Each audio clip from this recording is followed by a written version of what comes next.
video archive after the event.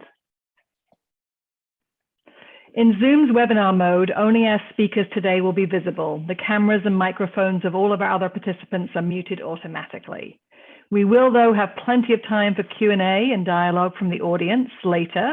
And so we encourage you to enter your questions in the Zoom Q&A function as we go through today's webinar. You can enter questions at any time to put them in the queue, and we'll get to your questions later in the program. So again, welcome. My name is Fiona Wilson, and I have the privilege of being UNH's Deputy Chief Sustainability Officer. I also serve as the Director of our Sustainability Institute here at UNH. We're delighted that you can join us today, albeit virtually, to the University of New Hampshire, the state's flagship public university. UNH is one of only 10 institutions in the country to have achieved a Platinum Stars rating from the Association for the Advancement of Sustainability in Higher Education. And within that group, we currently have the 5th highest rating for sustainability. Now, we're certainly really proud of our national leadership, but not so much because of the status and reputation, but really because of the impact we believe it means we're able to have, particularly in this pivotal decade and at this time in the world of particular sustainability challenges on so many fronts.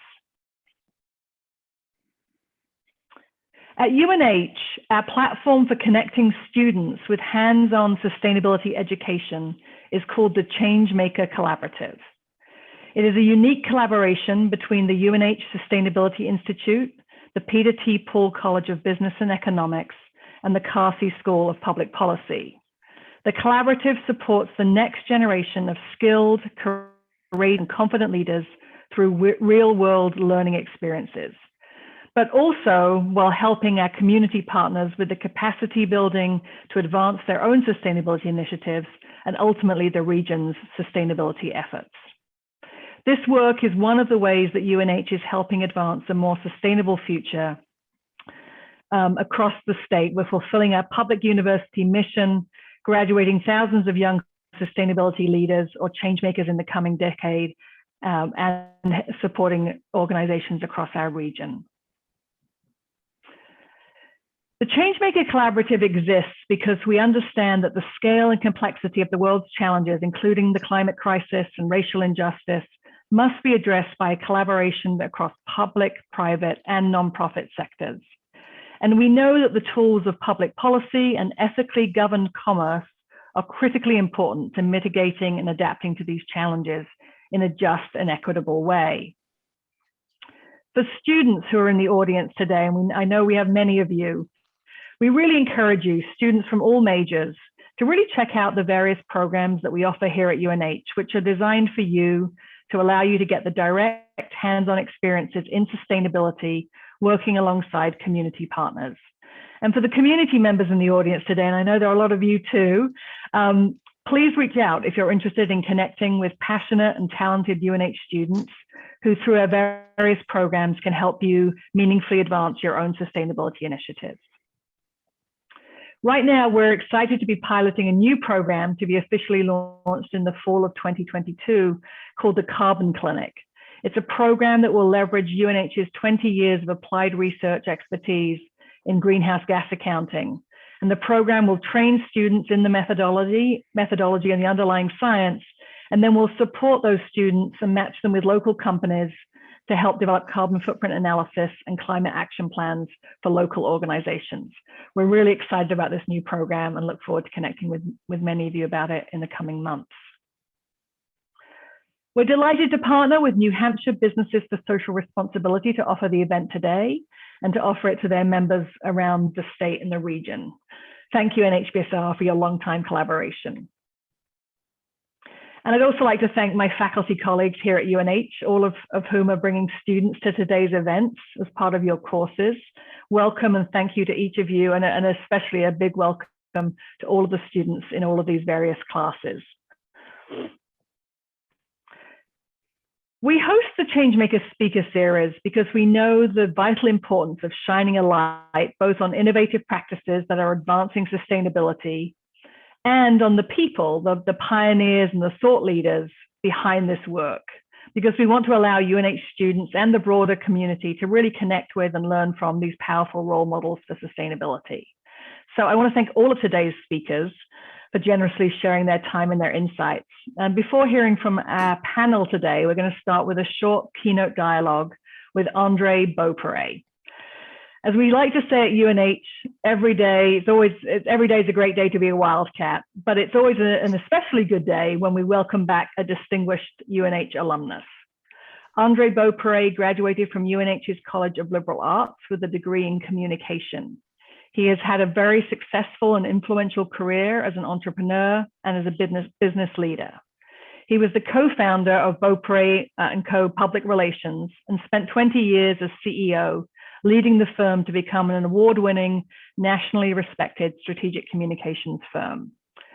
The company was acquired by Broder & Partners and Omnicom Inc., a Fortune 500 company, in 2013. And today, Andre is the founder of Soulful Advantage, a strategic consultancy which is helping organizations shape, grow, and communicate authentic purpose. Andre is also the author of the recently published, and I will say, very excellent book, The Purposeful 9, where 9 inspirational business leaders share why their companies became more purposeful and how it has created both remarkable competitive advantage, but also how those companies are helping change the world. I'll just say on a personal level that I've had the immense privilege and pleasure of getting to know Andre over the last couple of years. He's one of those dream alums who reached out to me and said, "We love what you're doing at UNH. How can I help?" It's been wonderful to get to know him. He's a warm, immensely intelligent, and generous human being. And so, Andre, thank you for all of your support of the Sustainability Advisory Board and our work at UNH to advance sustainability. Great to have you here, and love to just ask you a few questions about this book that you published just at the end of last year. So you've had a really successful career as an entrepreneur and as a business leader. What motivated you to start your most recent company, Soulful Advantage, and to write this book? My background, Fiona, by the way, before beginning, I just want to thank you for your leadership and for creating this event and sharing this with so many people today. You inspire me every day, and you inspire so many others because of your just soulful commitment and your passion for sustainability and for making the world a better place and proving how business can and should be a force for good. So thanks so much. Getting back to your question, my background, as you talked about, really was in the area of purpose creation for companies in particular. And these companies are more on the business to business side in the past in terms of my career. So business to business companies that sell products and services to other businesses versus consumers. So these companies are venture funded, venture backed. They were typically private. They were mid-tier, so probably 100 million to $1 billion in size. And again, not consumer focused. So that was my background. So after founding Soulful Advantage in 2017 with Karen, I decided to take a look at the books that have been written about purpose, and I saw there were just hundreds of these books out there. And what would differentiate the book that I wanted to write? And I thought about what I had done, and they always say, write what you know. So in reviewing and thinking back on my career, I thought of the particular individuals, the leaders and the visionaries and the CEOs who had founded these companies that I talked to you about in tech and in B2B private companies. And the ones that jumped out were the ones that had done remarkable things in creating a workplace culture and a value-aligned culture within their own companies to make the world a better place. And this was at a time when you didn't need to do this. And certainly for business to business companies, there's no demand from customers and partners and even employees often to be a better corporate citizen of the world. But for some reason, I encountered these CEOs who had done that, and they inspired me. And I thank them so much for what they taught me over the years. And then briefly, as you mentioned, we had our own company for decades. And I think the key to our success would be the workplace culture and the value-aligned mission that we created within our company. That created longevity, loyalty. It made recruitment easier. It made sustainability easier within our own organization. So That was the foundation. So when I thought about writing a book and coming up with a differentiated angle, it was, what can we do that hasn't been written? And I thought about, the companies that I had met, these inspiring CEOs, and I wanted to find others who were out there that reflected that background that I have, and find others that were sort of quietly purposeful for decades.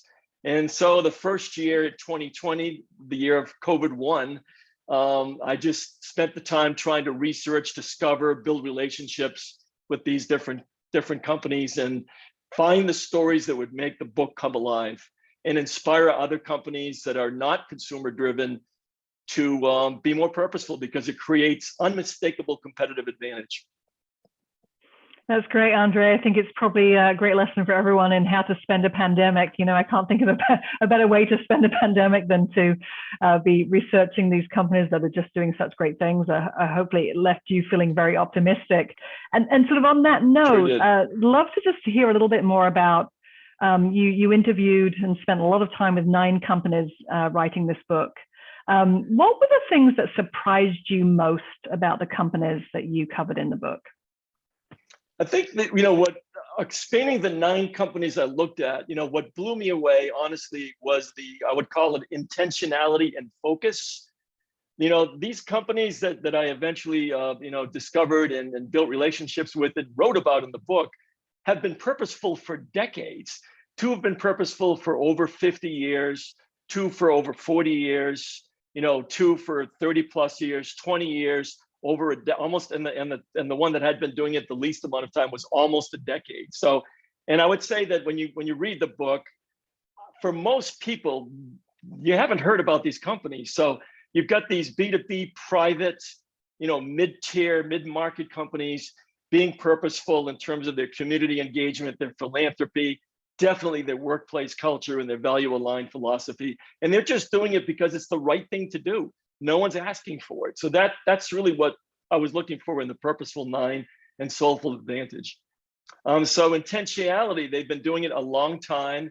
And I think this drive to just improving, continual improvement, spanned across all 9 companies. Let's try it. Let's get our feet wet. Let's jump in. Let's, try to see how we can make it better. And that's the foundational, philosophy of all 9 companies. That purpose-driven, with intentionality and with, I would say, continuity, is really blew me away. And then the other attribute of every single founder and visionary who tell the stories in the book would be this humility, this natural humility, reflecting the fact that they've been purposeful for so many decades. But again, when you interview them, they're not looking for limelight. They're not greenwashing. They're not purpose washing, 2 popular terms for companies that try to create sort of a false impression about their purpose, or about their environmental commitment. They're the opposite of that. They're just doing it, like I said, because it's the right thing to do. And they're very humble in the way that they carry themselves. And some of these companies didn't even want to go public with their stories. And for some of them, it was the first time they did so. Yeah, it's so interesting. Andre, can you talk a little bit more about some of the major themes that cut across the companies? We're going to hear from 3 of the really cool companies in just a moment, but there's some really cool themes, I think, that run throughout all 9 of these companies. Can you just maybe speak to some of that for folks in the audience today? Absolutely. Value, I talked about earlier about value aligned, mission aligned, and that was the number 1 takeaway that I mentioned at the back of the book when I sort of summarize everything. These are all mission aligned, value aligned, and by that I mean the people that work for the company, associates, employees, they believe in the company, and they find in that company the values that they aspire to, and the values that they love represented in the company that they work for. So increasingly for millennials, and particularly Gen Z, who are becoming the dominant and will become the dominant generation soon, they're looking for companies that make a difference, that have the values and the type of belief system that they have. And if they don't have that in the company they're working for, they're out of there. And we've seen that with the Great Resignation for the past 4 or 5 months, right? 4 million people in the US just leaving their jobs Certainly the workforce is getting older, but these people who are doing that are looking for a better type of company that is compassionate and authentically cares about the people who work there and the communities and the world that they live in. So I think those are common themes across all the companies. Triple bottom line, this vision of not only the people within the company and the workplace culture, but also sustainability, making the planet greener and healthier. And while achieving profit, that TBL, that triple bottom line philosophy, is endemic to all 9 companies in the book. We talked about B2B. I would say competitive advantage creation. That was a major theme running through the book, and it's very much what these companies have achieved. So while they didn't do and become more purposeful for self-gain, they found that over the years it's just made their companies a lot more competitive, more successful financially, better in terms of retention and recruitment of people, and just to having great impact in the communities and for the social causes that they work for. So those are some of the main themes. And I think the more recent one, if you will, across the 9 would be this commitment to social justice, either a renewed commitment or a new commitment, a deepening of that commitment to social justice, diversity, equity, and inclusion. Every company talks about that. Some have been doing it longer than others, but my philosophy with the book was, let's present a wide variety of examples of companies that do it in different ways. There's no magic formula. These are not perfect companies. The path that you create will become real if it's a sustained effort with continual and intentional effort, as I talked about earlier. So those are some of the key themes. That's great, Andre. Thank you. Before we move to our panelists and hear some sort of very tangible examples of 3 companies who are doing this in practice, if students and the business leaders and other people in the audience today just took one message away from your book, what would you want that message to be? I think the message is clear, and it's the same message, by the way, that the leaders in the book wanted to impart to the readers of the book, and that is to just jump in, put your big toe in the water, get out there and find and take I think a good thoughtful look at yourself, what you're aligned with, what value system you have, what social causes you relate to that you'd like to jump on board with and make a difference with, and just sort of do that self-assessment and then begin the journey. If you haven't recycled personally, start doing that. If your company doesn't have a recycling program, as another example, help start that. Your company is probably aligned with many social causes in the community. Find one that appeals to you and start volunteering. If the company has a giving back program, join that and create your own impact in terms of money given to the best of your ability. So I would say begin the journey, and the most important thing, getting back to that intentionality, is like start doing it and just keep doing it. You'll make a difference over time. Yeah, I really appreciate that. I mean, I think students certainly in my class, know that I really believe this is the future of business, and that all business will be doing this, in the coming decade. So I love that message of just start, start the journey. Don't let the perfect be the enemy of the good. So Andre, I'm gonna hand over to you now. You're gonna be the moderator for the next part of this event, and I'll hand over to you to introduce our 3 wonderful speakers. Okay, thank you, Fiona. Okay, the first speaker I'm going to introduce is Jenny Levy. Jenny is Executive VP of People, Community, and Environment at Hypertherm. She's also president of the Hope Foundation.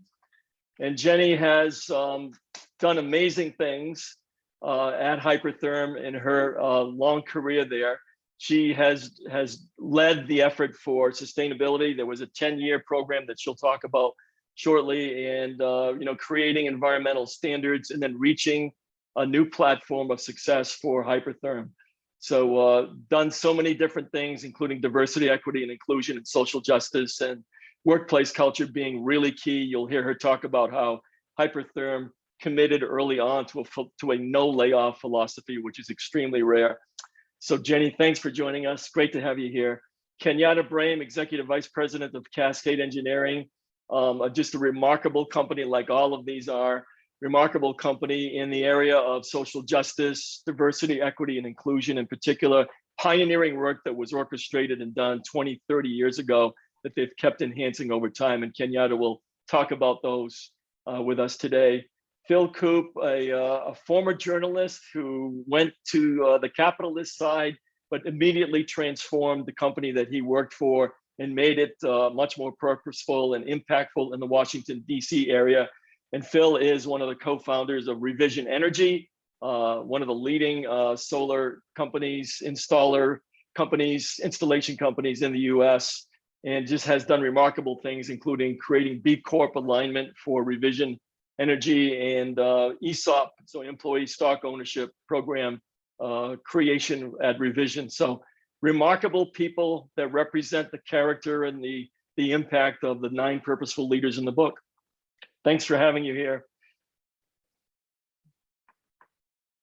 Okay, let's begin with the main theme. The book is really focused on, if you haven't read it, the leaders who created purpose within these companies are the ones telling their stories. So we've got lots and lots of direct dialogue from these leaders. And I'd like to begin by talking about the impact of leadership and what it does for a company and the transformation that it has. Let's begin with Hypertherm. Jenny, the impact that you saw early on with your attendance and your participation early on with environment and sustainability. Can you talk about the founders of Hypertherm and what they were like and what conscience and deliberate focus they brought to the company in terms of mission and values and how that transformed the company? Sure. Thanks for having me, Andre, and UNH. Thank you for doing this session. It's amazing. I'm looking forward to learning more from my fellow panelists. A little bit about Hypertherm. We are an industrial manufacturer. We make metal cutting and material cutting solutions. We sell to very large industrial companies worldwide that make ships, planes, rail cars, as well as metal artists and farmers. We're located in Hanover, New Hampshire. We have 1,900 associates worldwide, and we're in 26 countries.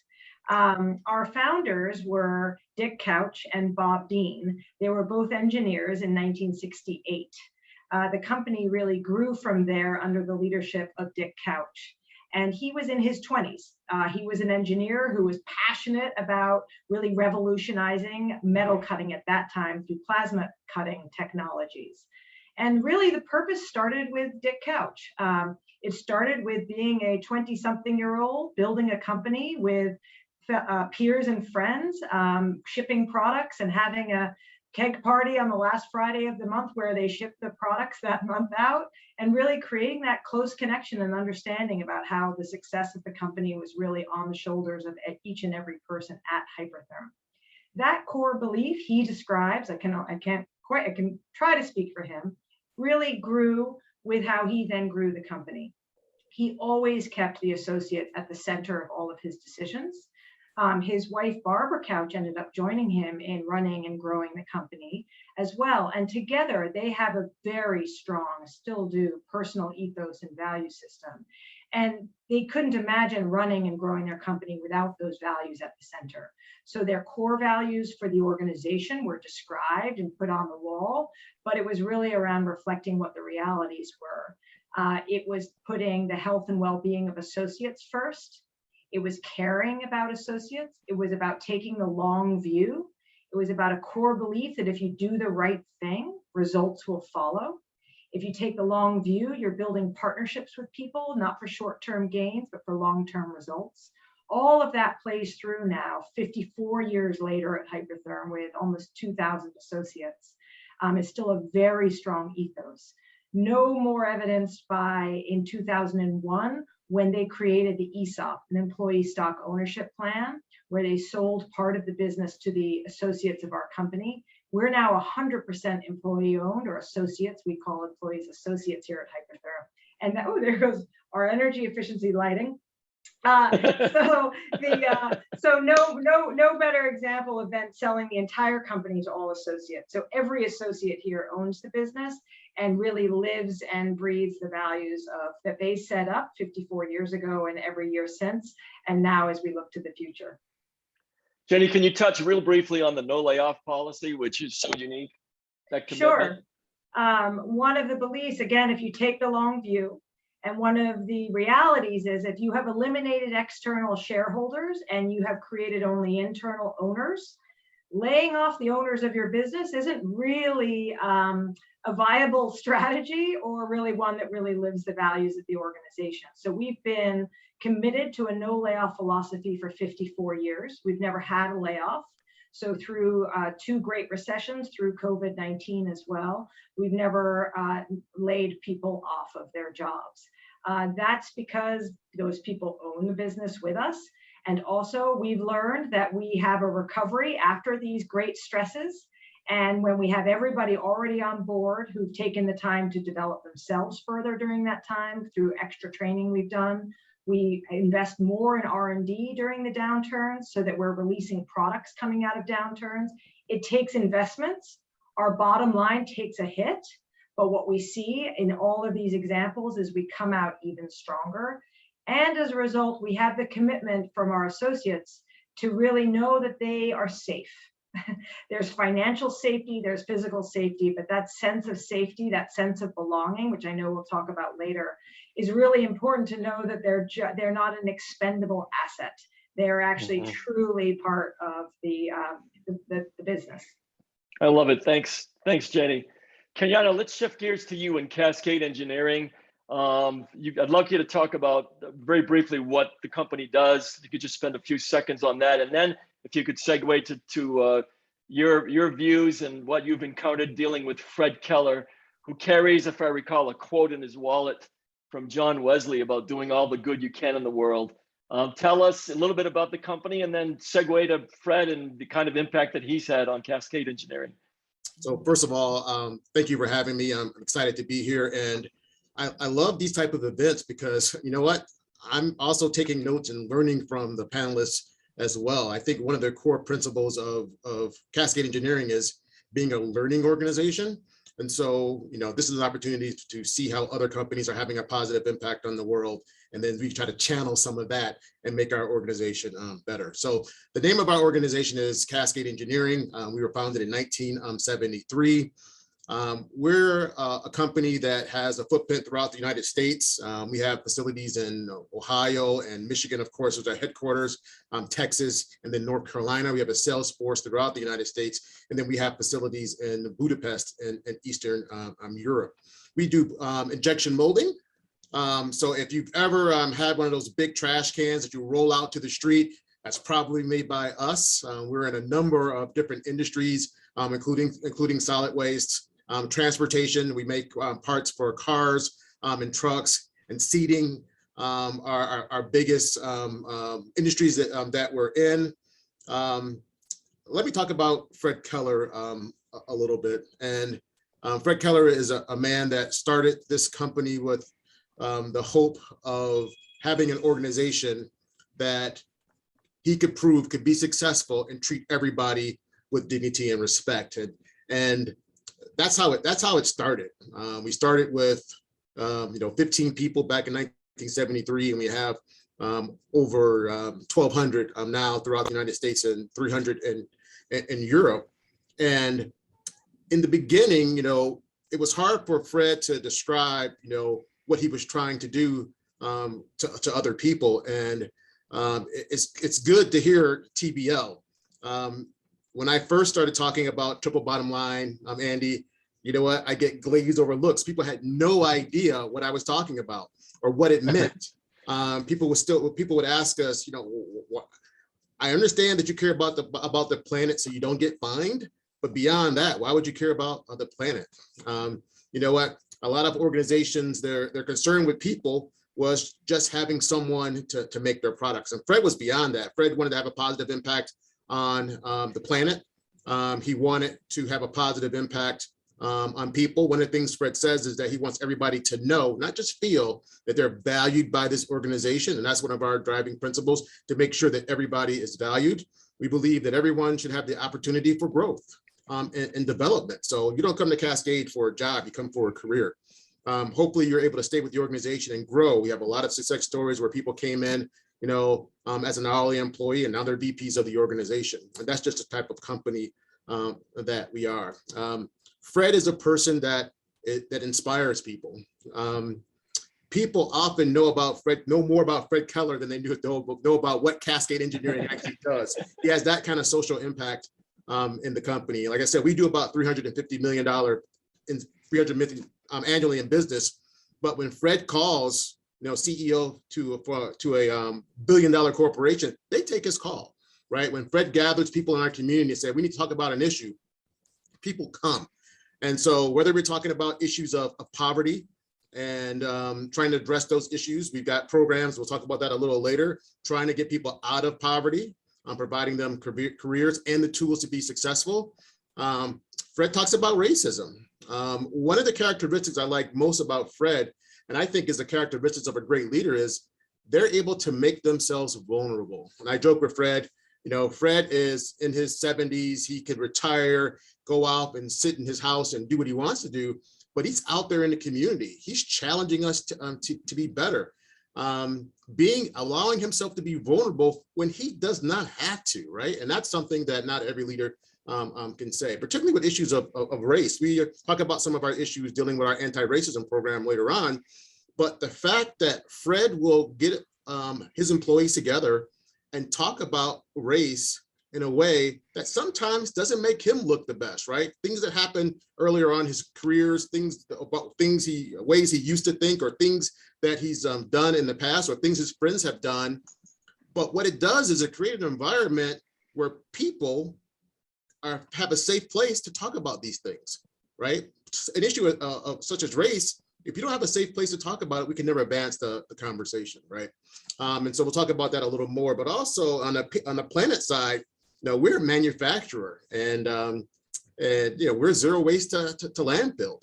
And so there's a lot of things that we are able to do that companies elsewhere say can't be done. And that's the challenge. And sometimes some of our programs may take 20 years to get to be where they are, but we're not afraid of failure. And we'll keep on trying to improve our company. I love that profile the picture that you painted for us. Thank you, Kenyatta. Phil, as a co-founder of Revision Energy, I'd love to hear you talk about the critical importance of leadership. Now, you were one of those leaders for your company. You co-founded the company, and you really brought a vision for purpose to the company from the early days. Tell us a little bit about, if you would, Revision Energy and what you do, but then talk about the inspiration for, like, when you went from journalism, to your first job, and how you really wanted to join the capitalist world by making a difference, and then how you brought that ethos to the company that you co-founded, Revision Energy. Thank you, Andre, and thank you, Fiona. It's really wonderful to be here, and I appreciate all the other panelists here. Now let the minnow speak up. Yeah, as a co-founder of Revision, I'm so grateful to be here, Andre, because it was events like this 25, 30 years ago where I got exposed to leaders like Tom Chappell of Toms of Maine, Yvonne Chouinard of Patagonia, Jeffrey Hollander of Seventh Generation. I want to mention Gary Hirschberg of Stonyfield Farm. 30 years ago, those guys were at a similar stage as me in my career today, and they were going around doing panels like this in New York City and Washington, D.C. And I had the great fortune to show up at a couple of those events where they were trying to impart to my generation what conscious leadership looks like, and what enlightened business leadership looks like. And I gained a tremendous amount from those people, those figures in this movement, away from what I call traditional kind of winner take all capitalism to more of a stakeholder capitalism. And so it's incredibly gratifying to kind of boomerang 30 years later to be on a panel like this sharing what I know about this space. So thank you. Yeah, Revision Energy started out in 2003, basically a couple people in a garage with a goal of bringing solar kind of out of the backwoods hippie realm and making it mainstream, because we had this vision that we need to transition society from a fossil fuel based economy to a sustainable renewable energy based economy. And so that was kind of like the seed idea for Revision Energy way back almost 20 years ago. And we set for ourselves what we thought almost an insane mission, which is to lead our communities in solving the environmental problems caused by fossil fuels, while also trying to alleviate what we see as pretty widespread social and racial injustice. And so that kind of formed the foundation of our business. And with a very strong desire to do the right thing in the world and hopefully do well by doing good, we kind of just got busy with our knitting and made ourselves into subject matter experts around the clean energy transition. And slowly but surely, we've now grown into an outfit of 330 people spread in 5 locations. We have 2 in New Hampshire, 2 in Massachusetts, 2 in Maine, and 1 in Massachusetts. And so what we're doing across the territories where we live and work is we're helping people move away from coal, oil, and gas and transitioning them to solar energy combined with air source heat pumps, battery storage, and electric vehicle charging infrastructure. And what's really amazing to me is that in the 20 years since we started, the clean technology has now progressed to the point where we legitimately have the tools that we need to abandon fossil fuels. And so what once felt like a somewhat pie in the sky mission of overcoming fossil fuels eventually now feels like an actual tangible goal that's within reach within decades. And so that's a tremendous progression and gives us a lot of motivation to kind of double down on what we've been doing and do it even harder, better, and faster. And similar to my other panelists, we have this continuous improvement objective. We use the fancy Japanese term Kaizen to describe what we're trying to do across everything, across all of our business. And so Kaizen flows from the leadership. And so I'm kind of carrying that torch that was handed to me by all those other great leaders who I mentioned earlier, and trying to spread that throughout the landscape in Northern New England and further and wider if we can get the audience to pay attention. And thank you for your help in doing that with the publication of this great book. That's great, Phil. Thank you. There's so many questions we can talk about today. I'm just so intrigued by this notion of I would say, the intentionality again of choosing purpose over profit. You've all had to do that. You could just, follow along with the Milton Friedman philosophy of just focused on not stakeholders, but shareholders. But you've all embraced this multi-stakeholder driven working philosophy and mission. So that's like a conscious decision to be purposeful and to make a difference. And then countering that is just the reality of challenges that a company faces. And I talked early on with Fiona about picking companies in this book, selecting companies that were real, that had been facing challenges. And just look at the past 2 years, right? Each of you and every company on the planet dealing with COVID-19 and this pandemic, the challenge of finding people, this great recession and this great resignation impact, and social justice issues, struggles with the economy, business ups and downs. Phil, your own company has encountered this in the solar business. But this is a question for all of you now, so please jump in. How do you keep this vision and this commitment to making a difference in the world, of being a great corporate citizen and proving that business can and should be a force for good in the realm of all this change and all of these challenges? How do you keep it going? I don't mind going first. and what I would say is that, doing the right thing never gets old. And what we've seen at Revision Energy and in my life experience is that people respond very positively to people who are doing the right thing and companies who are doing the right thing. And so during the pandemic, when we were working so hard to make sure that everybody continued to receive a paycheck, regardless of whether or not they could actually go out and do any work in the shutdowns that were happening. We said, you know, we got to do the right thing here and make sure that people can survive this thing, not just the company, but the people who actually are the beating heart of the company. And so, like our friends at Hypertherm, we took that responsibility about not letting people down throughout the pandemic very seriously, as well as not letting the customers down. And by doing so, you show up in people's world as a company that's, despite the challenges before it, the company's still choosing to do the right things, even if they might not be in the company's best financial interest. And so when you develop a reputation for doing the right thing, you get rewarded in terms of business strength, resilience, and success in the marketplace. And so that's an awful lot of motivation to keep on doing it. Mm-hmm.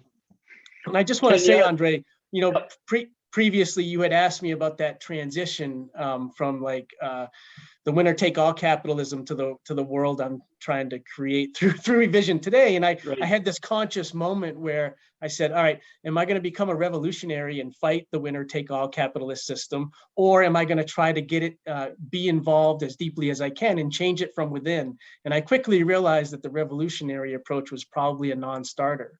And so I decided to just get in, like these other conscious leaders who I mentioned earlier, get in and start to change it from the inside and see if that can be powerful and successful. And what I've learned in 20 years is that, yes, it's really incredibly hard to change it from within, but it is possible. Thank you, Phil. Jenny and Kenyatta, any comment? Would you love to comment on the how you keep purpose going through major challenges? Hypertherm has been the Great Recession, COVID-19, you know, long time to get to profitability. So Jenny, maybe you can share a few thoughts there in terms of the commitment to purpose through tough times. Sure, I think that the purpose actually helps our competitive advantage. So people think of it as a trade-off, and it really isn't. In fact, it can be a fuel for advantage. It can be a fuel for greater profit. I'll give you a couple of very quick examples. We had some sustainability goals for our engineering of our products in 2010. And that created actually some new breakthroughs in how we were engineering our products to reduce scrap and improve the cutting efficiency of our machines. With a new lens, it brought about new innovation. Whereas before, just looking at it through one efficiency lens wasn't quite getting at it and unlocking another angle of innovation for our engineering community by adding the lens of sustainability, in fact, helped our product innovation. Second, within our operations, we're a lean manufacturer. It's how we manufacture in New Hampshire and export to China, India, Russia, and other low-cost economies. When we talked about reducing waste, we asked that of all of our associates, assemblers, machinists, et cetera, we started to get a flood of ideas. We've had over 2,000 green continuous improvement ideas come from the front line of our organization. And they started to unlock $100,000 in savings of steps and cutting open of packaging that reduced both injuries, but also efficiencies. So we started to see throughput of our manufacturing lines go up. We started to see cycle times go down in some of our manufacturing areas. When we asked about reducing waste and improving energy efficiency, we had been asking that same question, but in a different way for decades and getting tremendous results. When we added purpose into it, it turned something on for many people that the prior conversation around tack time and efficiencies didn't quite unlock. And we then found a new wave of ideas. So it's an and, not an or. Mm-hmm. Love it. Yep, I would just add that when we think about business, even during the tough times, and we have to make tough decisions, or we're impacted by pandemic, we always ask ourselves, how are the decisions we're making impacting our culture, right? How is it impacting people? One of the things that we realized that during the pandemic, particularly with COVID, is that as an organization, you know what, if we as businesses are having difficult times, that means our employees are having difficult times, right?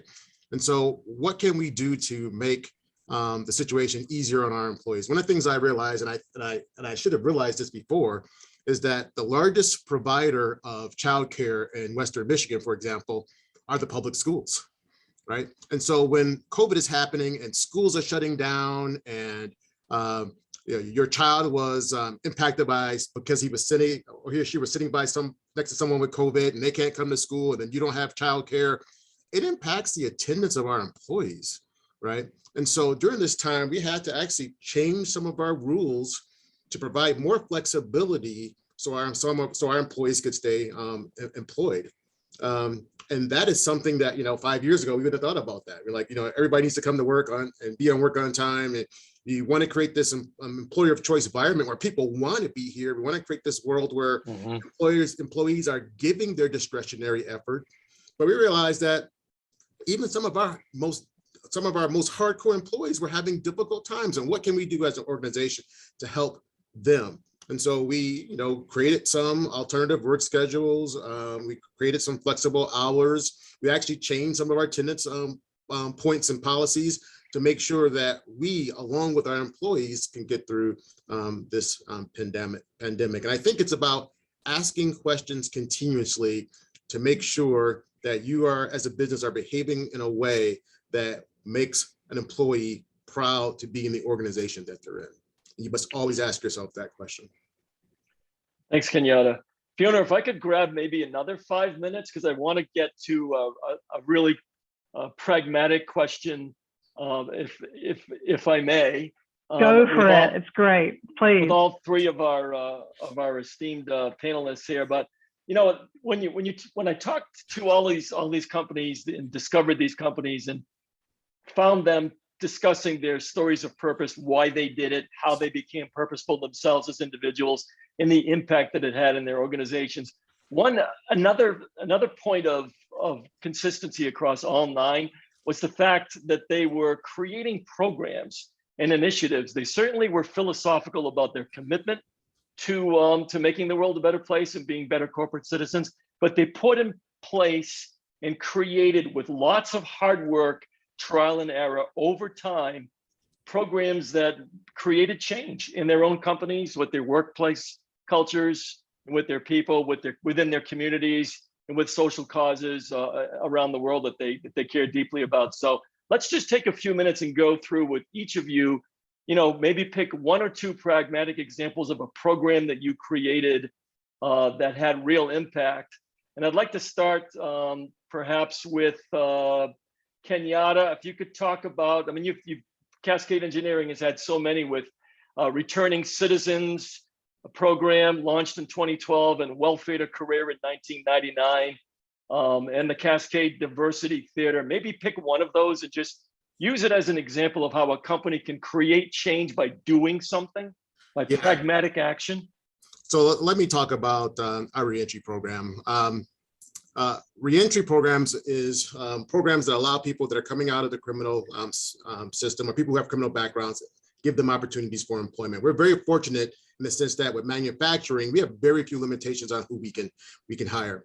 We believe that if you don't give people opportunities, how will they ever be successful? I find, even talking to among other executives, returning citizens, and we call them returning citizens, not felonies, because we think you have a different conversation when you're talking about a returning citizen versus someone you're just calling a felon.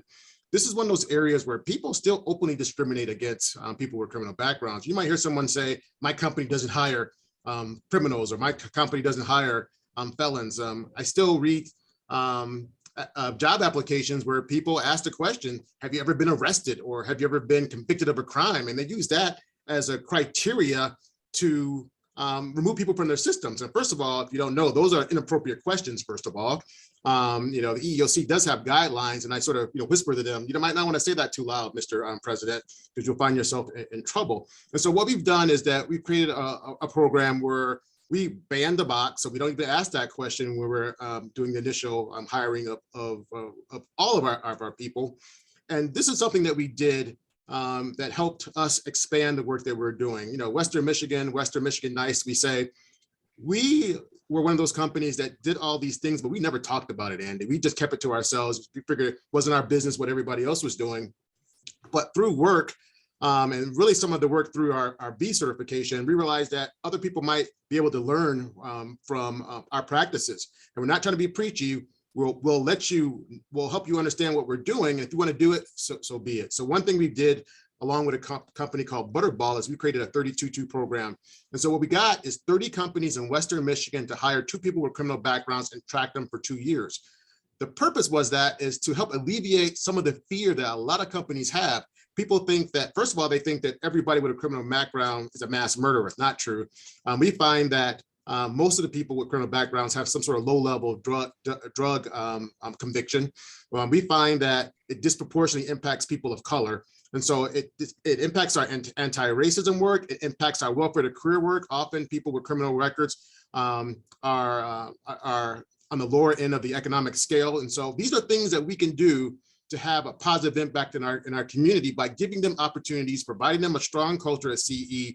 And then we also partner with other organizations in our community, because you realize you're only at Cascade for 8 hours a day. Life happens outside of work. So what organization can we work with to make sure that if they're having concern outside of work, they can get assistance as well? So I think these are the things that we realize that we as a business can't outperform our community. So if there are people in our community that are failing, we have an obligation to help them succeed.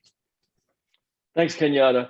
Jenny, could you pick one of your many, many initiatives that have had so much impact on communities and in the environment and the world, and tell the audience how being a pragmatic, driven company to create change makes a difference versus just philosophizing about the importance of purpose? Yeah, well, I'm always so inspired to hear Kenyatta talk about the Returning Citizens Program. Let's see, I already talked about some of the Green Champion work that we do at a grassroots level. So I'll choose a different one. We are a recovery-friendly workplace. It's a little bit complementary to what Kenyatta was just describing. This came from the epidemic at the time and still ongoing of opioid misuse and opioid overdose deaths, and seeing that affect our associates' families and our associates. And really, people were coming to us asking for help and access to resources. We were taking a penalizing approach to basically firing people who had issues. This was years ago. And we re-educated ourselves and rethought about treating substance use disorders as a disease, and which is what it is. Completely changing how we approach when people are in need, completely changing our understanding around what recovery looks like and the road of recovery, completely rethinking our policies and approaches. We have a LADAC, a licensed alcohol and drug counselor, that circles our shop floor and our office area for anyone who needs support. We have recovery coaches on site, volunteering associates. We have a confidential recovery network where people can get peer-to-peer community. And then we're constantly trying to update our language and education, including all leader training that we've done on what substance use disorders are and how to understand them, and all with the purpose of reducing stigma, creating education, and then creating access to employment, because employment is incredibly important for recovery, and to really understand that. It really, for us, if you kind of pull back from that or any of the other programs that we have and approaches, it is about respecting people as individuals. It is about meeting people where they are at. It is about realizing how critically important they are to the strength of our business and the strength of the work that we do, and really finding ways to structure that and formalize that and follow through on the core value we have of respect for the individual. It has to do with belonging. It leads to better inclusion, diversity and inclusion and belonging approaches. So that's a good example, but how it also ties to our values and to our employee ownership structure as well. Terrific. Thank you, Jenny. Phil, could you comment on a particular initiative, a pragmatic program that was created by Revision Energy and the impact that's had? Yes. There's so many. You've got the educational program for training, and you've got JEDI, but please pick one. Yeah, thank you, Andre. I'm going to give two quick, one external and one internal example of actions, and then a quick one on a program. So when Hurricane Maria slammed into Puerto Rico in 2016, it absolutely devastated the entire island's electrical infrastructure. They were out of power across much of the island for almost a year.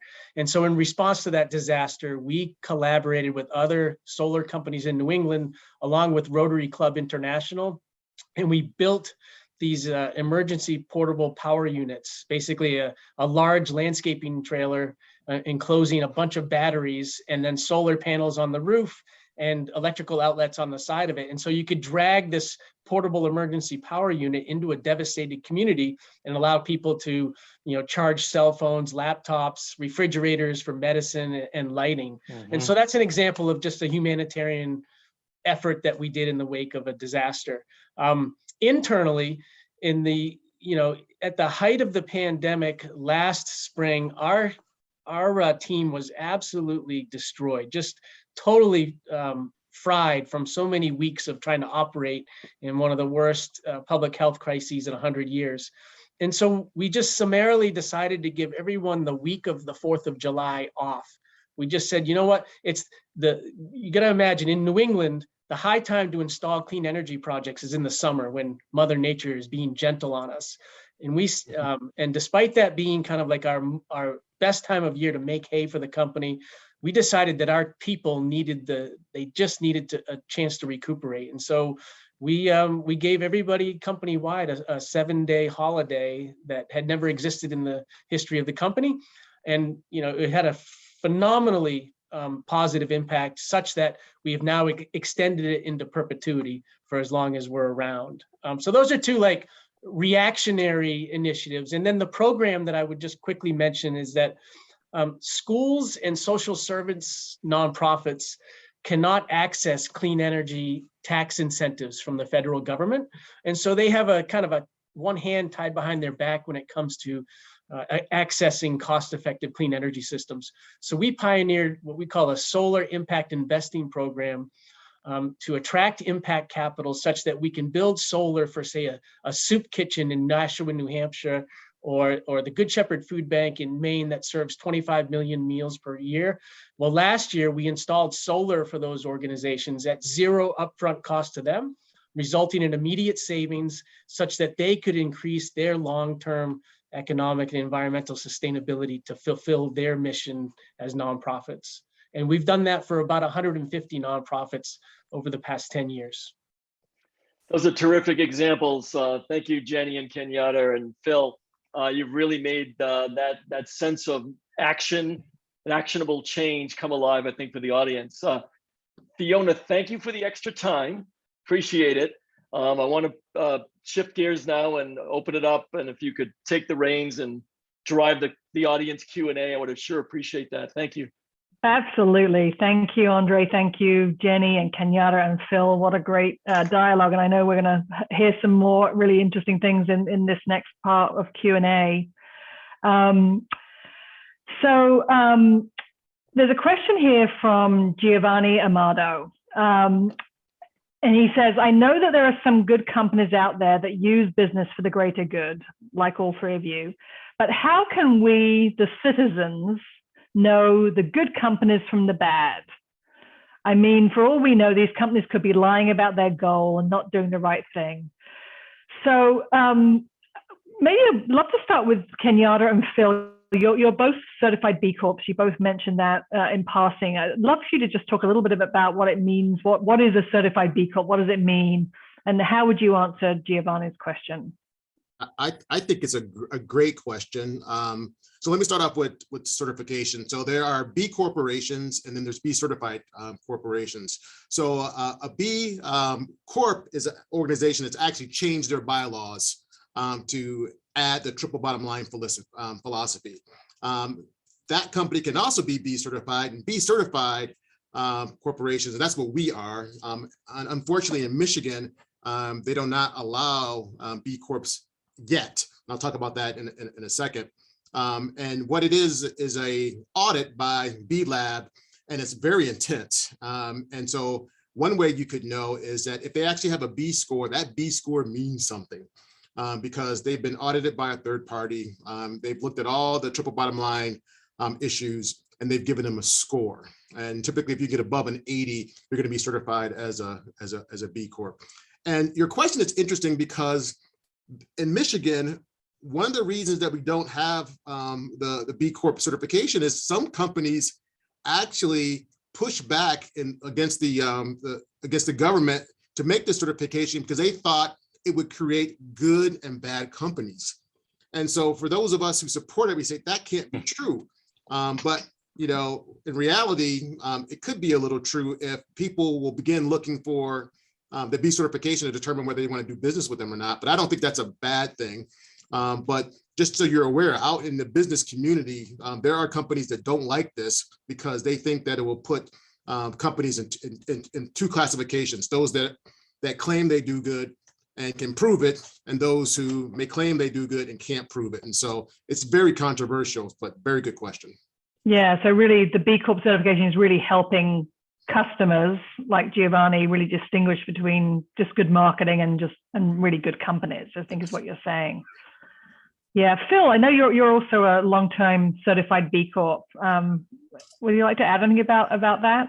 Yeah, well, that was a great response from Kenyatta. And what I would add to it is just I would reiterate how difficult it is to achieve B Corp certification. It is a heavy lift for any company that attempts to pass the certification. And so that gives it legitimacy. But what I think people might want to know is what is the rationale behind B Corp certification? It came from the dissolution of Ben and Jerry's ice cream. So Ben and Jerry, 25 years ago, they had an unsolicited offer to buy the company from an international conglomerate. And Ben and Jerry did not want to sell the company, but they had shareholders who they had taken on over time who wanted them to sell the company because they wanted to cash out.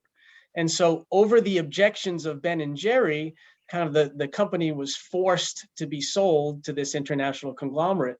And so Ben and Jerry said, you know what?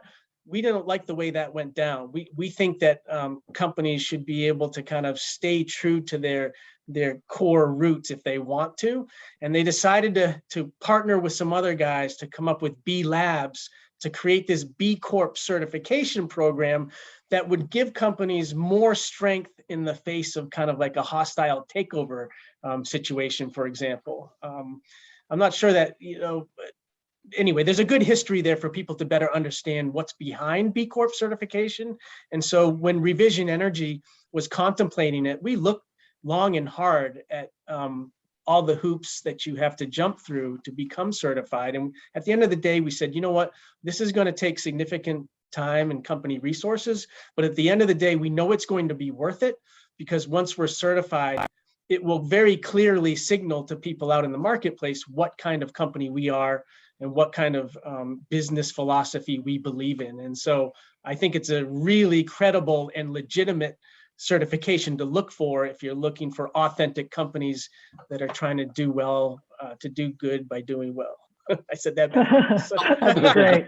And to add on to that, he made me realize this too, that one of the things that the B Corporation does is that, and he was hitting at this, it prevents shareholder lawsuits. Because if a shareholder in a non-B Corp corporation says that the behavior of the company is causing my share to go down by 1 cent because they're doing something good for the environment or good for people, they have the grounds for creating a lawsuit. One thing that B corporations do is that as part of the B Corp in their bylaws, they said they can make decisions based upon people, planet, and profit. Most companies have to stick to that profit or they're susceptible to potential shareholder lawsuits.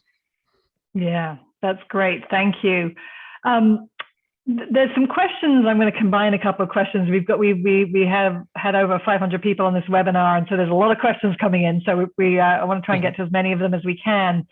So Eli Longer asks a question about, do you feel, for any of the panelists, do you feel that the choices that you make to focus on the benefits for employees makes you more competitive in attracting and retaining employees in your field?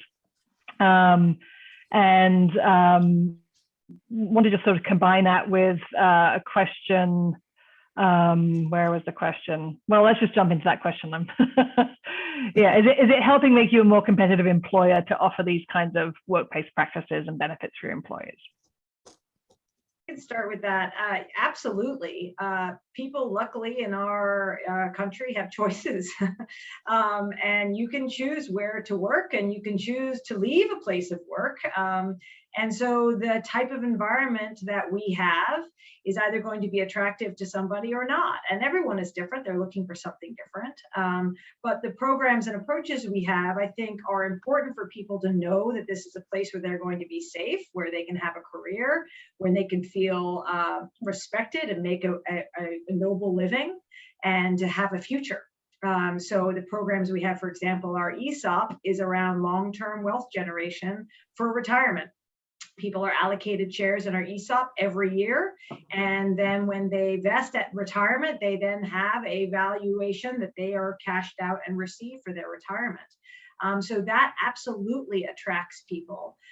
But frankly, it doesn't necessarily attract 22-year-olds. Now, most 22-year-olds and many people on this call don't think about their retirement necessarily, but they do want to know they're working for a company that is legitimately caring about the environment and our wastes, and they don't want to be part of creating negative impacts. So I think the talent market out there is diverse. The generational needs of employers is also different within the generation, is not uniform. And so these programs are designed to help people know that they belong and then they can have a great career. So absolutely it makes a difference. And for any of you looking for a job, you should be highly discerning about who you're going to work for and do they align with your values. You should ask all kinds of questions. And frankly, the process of you asking the questions will teach that employer what is needed and expected. And if they're not ready for it, they'll start getting ready for it. I love it. And let me add on to that. I think this is the strongest employee market that I've ever seen in my life. Just stepping off of what Jenny said. I graduated from University of Michigan in 1992, and I remember the questions people asked were, "Hey, how much money are you making, and what city are you going to?" I was there recruiting not too long ago, and I had students ask me about our B score. They asked me about work-life balance. They asked me about what kind of impact that we're having in the community. So times have changed, and you have to be more than just a name. You have to be more than just a company that can strive that you make a part. You have to talk about the environment that you've created for them and how they can fit into a community and how your organization fits into your community as well. Yeah, that's so true, Kenyatta. And I would chime in with, you look at the population trends right now where, we're kind of at replacement population in America at best. And you look at the Great Resignation as a result of the pandemic. And this is, just as Kenyatta said, the most competitive labor market any of us have ever seen, at least in my lifetime. And so attracting and retaining the people that you need to operate your business has become possibly the single biggest challenge that we face on a day-to-day, year-to-year basis. And so almost everything we do at Revision Energy is geared toward attracting and retaining, subject matter experts, keeping our institutional knowledge. And you have to be incredibly competitive with your benefits, with your business philosophy, with your commitment to doing the right thing and doing it authentically in order to attract people when there's 5 companies competing for one master electrician, for example. Yeah, thanks so much, Phil. There's a great question here from Tyler Watt, and he says, how do you decide which issues of all the many issues that pertain to sustainability, whether it's people or planet, how do you decide which of those issues are the most important to address?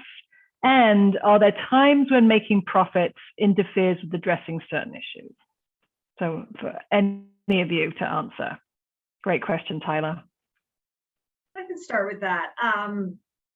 I think as a company, we've thought a lot about, one, what are the interests of our associates and where are they seeming to spend time and energy, and just understanding that and connecting to that. So we have a paid service program. Everyone gets 40 hours of paid community service time a year. And it's just interesting to see where people are spending that time.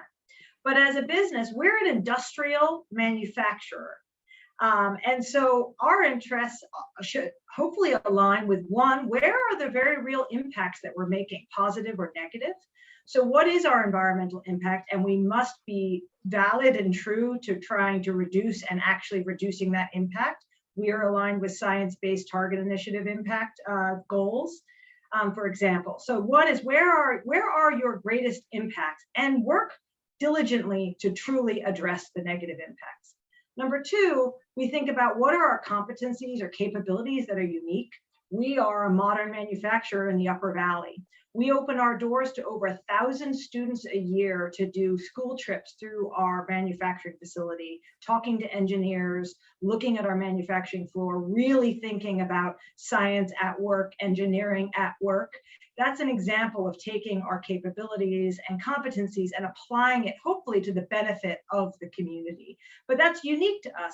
We wouldn't have a cooking class at an industrial manufacturing company, but if we were King Arthur Flour, they do that. And they actually give free flour and help kids learn how to bake and really think about food security. But for us, we care greatly about food security, but the really deep programs we can deliver with and for the community have to do with our capabilities and competencies. So I would think about those few things: interest in your associates and where they're really thinking and their passions lie. Two, where your true and honest impacts are, both environmental or societal. And three, what can you actually contribute in a positive way, coming from that place of strength as an organization, and then apply yourself to all of those things. Yeah, that's a great answer, Jenny. And I think embedded in what you're saying is just the importance of, you referenced the science-based targets, but what you're getting at is really the importance of measuring what matters and then acting on that data. So making decisions based on your data about your carbon footprint, your water impacts, the impacts on your employees. Yeah, I love that. Phil, Kenyatta, would you like to jump in to answer that question from that we had from Tyler? I think it's a complicated question in the sense that we often get other companies that want us to jump on whatever initiative they're on, because they say, you know what, if Cascade gets involved in this, it'll bring more attention to it. But we have to be very careful. Like Jenny said, we're very specific about the programs and the initiatives that we tie our name to, because when we tie our name to it, it comes with all of our passion. We believe in these programs. So when we talk about anti-racism, we have a CEO that will stand in front of a crowd and talk about issues of anti-racism. We don't have any programs where it's just the HR person talking about it. We've got programs where our entire executive team is all in. And then we have programs that relate to our long-term viability as well. So people say, well, why do you care about reading levels of third graders? We care about reading levels of third graders because if they haven't been taught to read by third grade, the likelihood of them working for us when they graduate from high school is slim to none, right? And so what are the things that we can do to try to make individuals in our community more successful? Because we believe that will eventually help us. Everything that we do is not altruistic in the sense that, it's only for us. It's good for the community, but at the same time, it does help us, because having a stronger community makes us a more viable organization. I know of businesses that had to leave geographical areas because they did not have the talent that they need. And we believe that doing some of the investments that we talked about earlier make sure that we always will have the talent that we need. That's great. Thanks so much, Kenyatta. Let's jump to another question. This is from Connor Jones. This is an interesting question because, we're talking a lot certainly in the class I'm teaching this semester, I know in some of my other colleagues' classes, about this transition to a new kind of economy, right, that can address some of our most critical sustainability challenges that we're facing as a planet. And so I think the question from Connor is a good one, because it says, how important is it for a company to begin with these values that you all talked about? Or is it sort of possible for a company to sort of change the way they do business and incorporate purpose and incorporate a stakeholder mindset down the line? Love for you all just to maybe, Phil, start with you on that one. Yeah, it is a great question. Thank you, Fiona. And what I would say is that Revision Energy was trying to act like a certified B Corp from day one. It was in our thought process and in our kind of foundational business philosophy that we wanted to create a company that was creating positive change in the world. So we knew that was part of our objective from the very beginning. We did not have it codified from day one. it probably took us maybe it was in our second year that we felt like we had really tacked down our mission, vision, and values, through an iterative process where we, threw things against the wall to see what would stick, and then we refined it into what became our mission, vision, and values. But I would strongly encourage anyone who's thinking about this to try to get it at least philosophically into the recipe right at the beginning, if you can. And if not, it's never too late to start. So you will reap benefits whether you do it from day one or from year 5. That I'm sure. Yeah, and Jenny and Kenyatta, I mean, obviously you talked about at the beginning about the founders of your companies really had a lot of these values going back, decades when the companies were first started, but you both represent much larger businesses than Phil's business.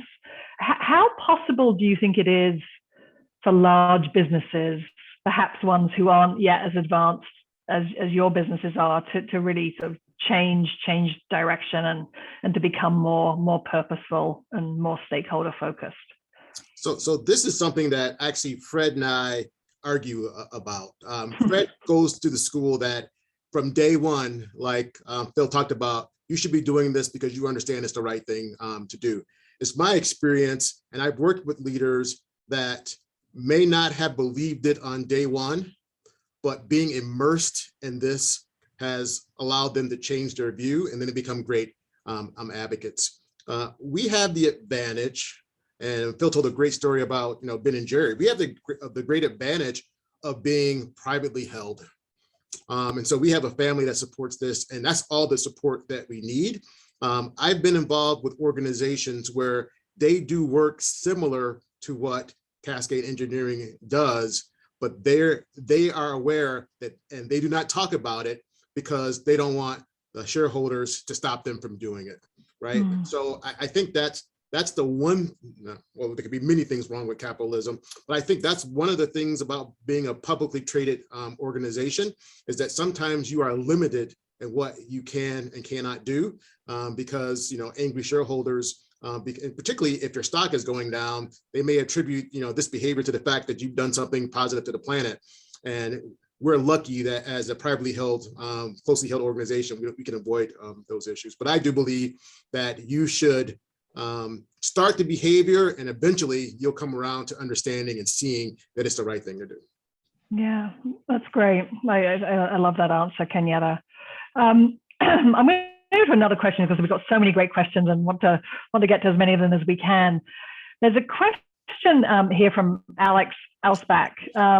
And he says, have you seen your competitors change their business practices in response to what you're doing as businesses around your sustainability and triple bottom line goals?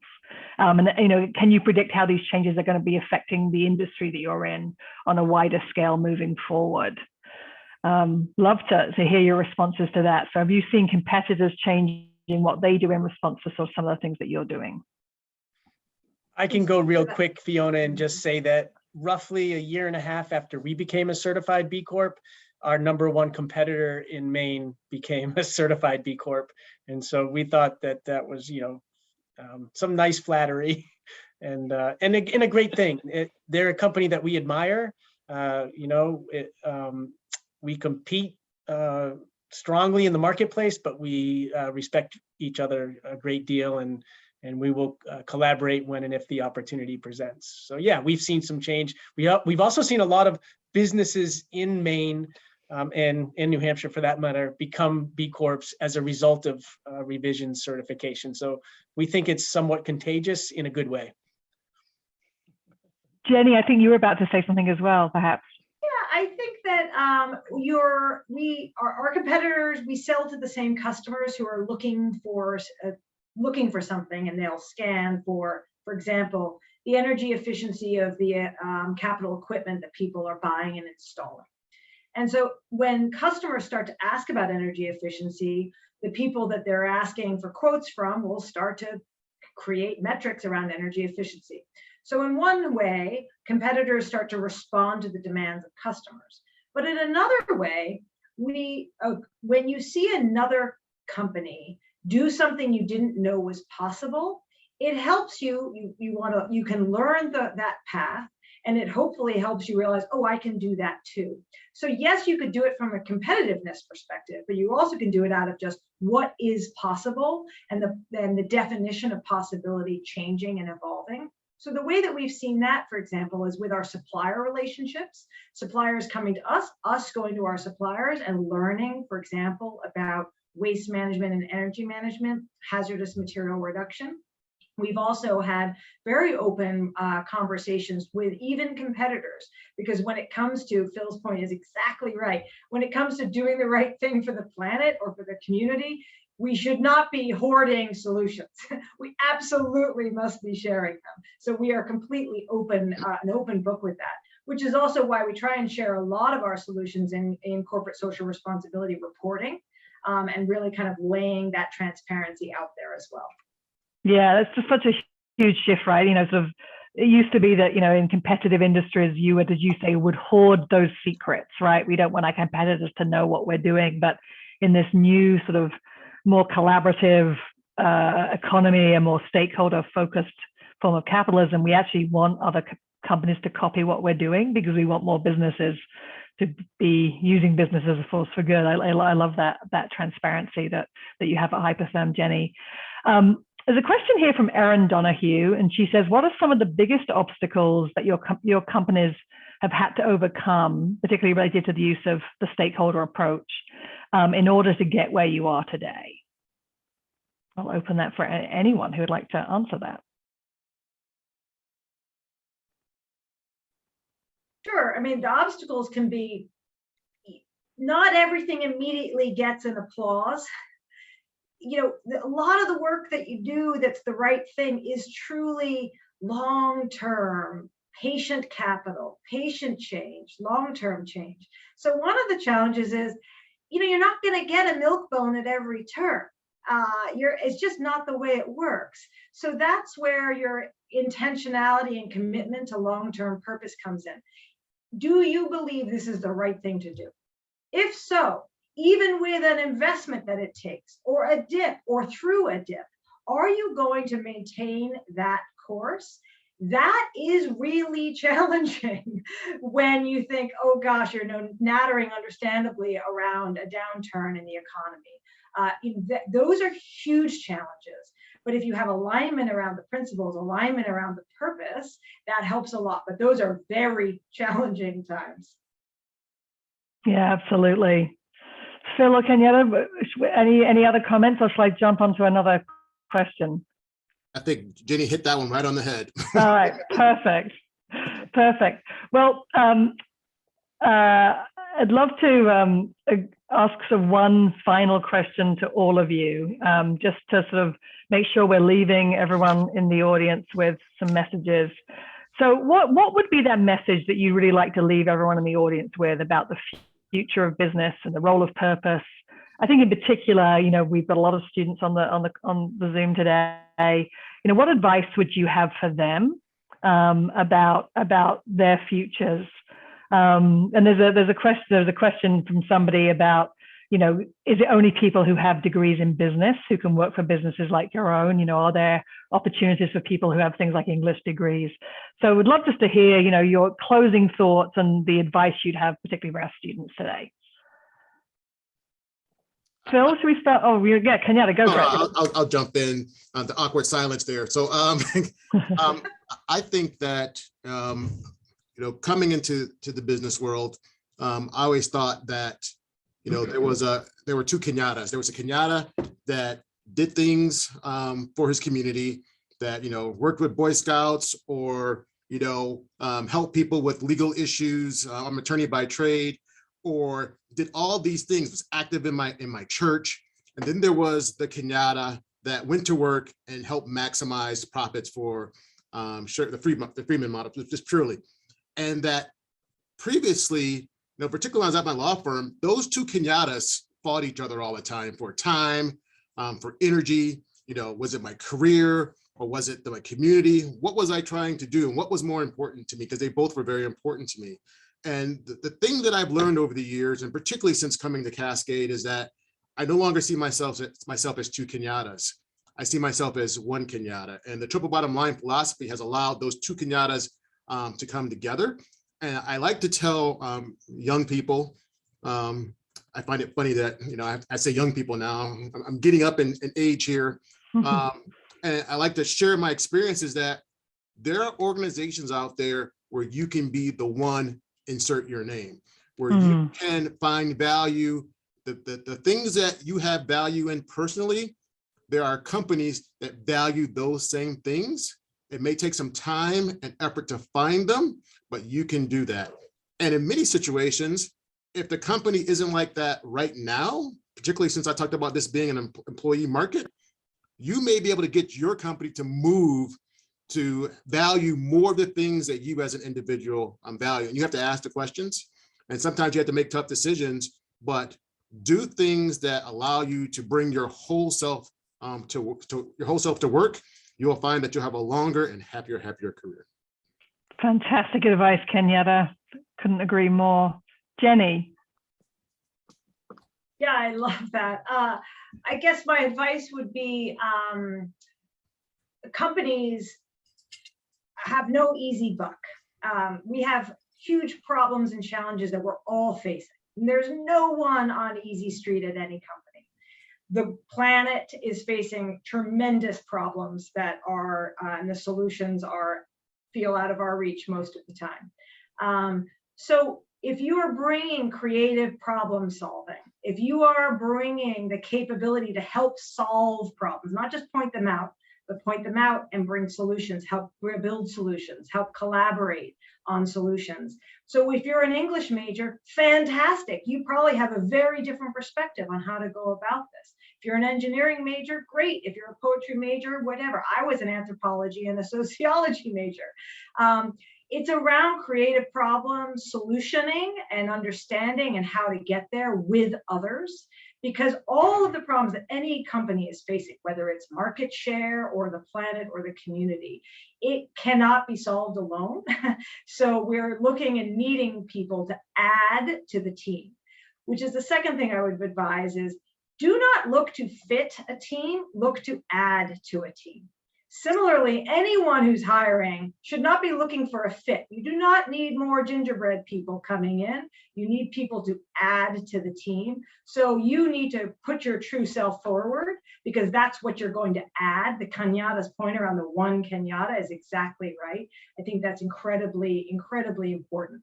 And then finally, you be the force for change. You are a talent. And you're going to seek to add yourself into an industry, an organization, a company. And so if you have passions and interests, ask the questions you've asked us today and in the job process. And just know that that really matters. You are the future of my company, all of our companies. So bring it on, is what I would say to you. I love that. I love that message as well, Jenny, about really kind of bringing solutions. And I can't just help making a quick plug. I think we're really lucky at UNH to have a dual major in sustainability. So majors from any one of the 5 colleges, whether they're engineers or anthropologists or English majors or business majors, they can all dual major in sustainability. And that dual major is really focused on that capacity to develop solutions and to add to a team. Phil, what's your one piece of advice or takeaway for the students in the audience today? Well, yeah. So going back to, after graduation, getting ready to enter the working world, I heard people say that, you want to have a career where you can make a difference or create positive change in the world. And I thought that those phrases sounded very good to me, but I really didn't quite understand. And I really didn't grasp whether it was really possible to do that as a young person, starting out in a career. What am I going to do in this world? And what I've learned over 30 plus years of trying to make a difference and trying to create positive change is that with intention, each day, each week, each year, over a long period of time, you can truly unlock it and figure it out. You're not gonna grab that brass ring on your first year out of college or grad school. But if those are part of your goals, hold to them, and those pathways will become eliminated for you. Just as You know, when Tom Chappell and Gary Hirschberg said you can do well by doing good through, you know, their experiences at Stonyfield Farm and at Tom's of Maine toothpaste, you know, I studied them and made myself into someone who could also create positive change.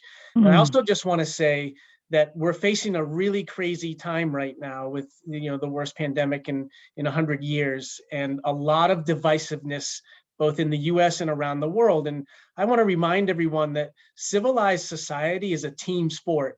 And that means we're all stronger together. And that means each of us as individuals and each of us as part of the organizations that we belong to. And so try to build bridges, try to reach out to people you don't normally interact with, because we really need to re-knit the fabric of our society. And it's incumbent upon every single one of us every single day to create that better future that we all know is possible for ourselves and for generations to come. Hear, hear, Phil. Andre, you're the inspiration that brought us together today. You've shared so much in this great book that you published recently. I would like to give the closing words to you about your advice for the students. Thanks for being such a great UNH change maker and a great role model for all UNH students and alums.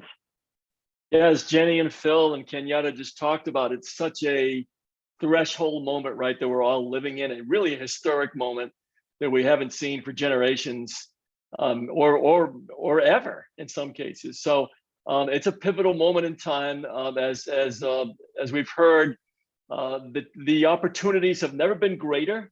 The ability to connect yourself and what you believe in and your passions with companies and employers who have the same value system as you has never been greater. You can affect change in a way that never existed before, either by, you know, sticking with your current employer and making that change, creating that change, or doing something completely different. So at this time of a threshold transformation happening in our world, our society, and on the planet, I would say just go forth and try and believe in yourself, number one, because if you don't have that personal belief, that you'll never achieve anything. But believe in yourself, believe in your goodness, what you stand for, what you're trying to do in the world. And if it's not entirely clear, just start trying. As I said at the outset, just put your toe in the water, begin the journey. I wrote the book because I wanted to inspire a variety of people about companies they've never heard of, not consumer companies that we tend to think of when we think of the archetypes of purpose, but companies that maybe were a little bit hidden or never heard of before, and all the change and the transformation that they're creating because they care and they're trying to make a difference.